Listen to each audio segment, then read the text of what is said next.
Second Chronicles chapter 30.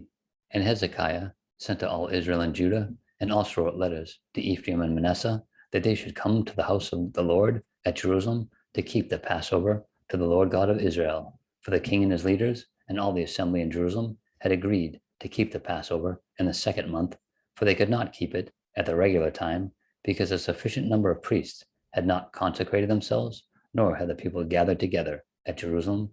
And the matter pleased the king and all the assembly, so they resolved to make a proclamation throughout all Israel, from Beersheba to Dan, that they should come to keep the Passover to the Lord God of Israel at Jerusalem, since they had not done it for a long time in the prescribed manner. Then the runners went throughout all Israel and Judah with the letters from the king and his leaders, and spoke according to the command of the king.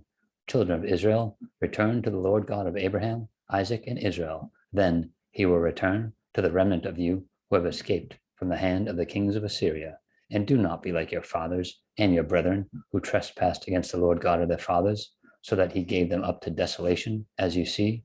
Now do not be stiff-necked as your fathers were, but yield yourselves to the Lord, and enter his sanctuary, which he has sanctified forever, and serve the Lord your God, that the fierceness of his wrath may turn away from you.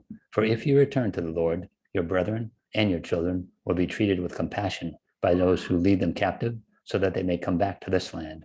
For the Lord your God is gracious and merciful, and will not turn his face from you if you return to him. So the runners passed from city to city through the country of Ephraim and Manasseh as far as Zebulun, but they laughed at them and mocked them.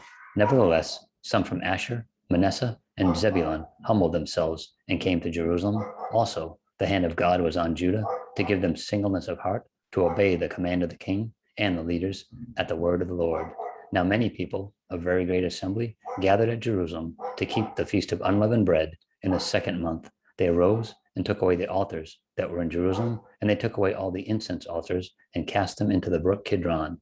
Then they slaughtered the Passover lambs on the 14th day of the second month. The priests and Levites were ashamed and sanctified themselves, and brought the burnt offerings to the house of the Lord.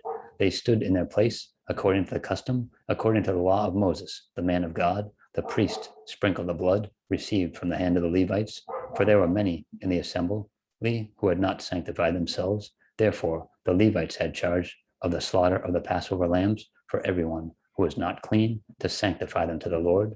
For a multitude of the people, many from Ephraim, Manasseh, Issachar, and Zebulun, had not cleansed themselves, yet they ate the Passover contrary to what was written. But Hezekiah prayed for them, saying, May the good Lord provide atonement for everyone who prepares his heart to seek God, the Lord God of his fathers, though he is not cleansed according to the purification of the sanctuary. And the Lord listened to Hezekiah and healed the people.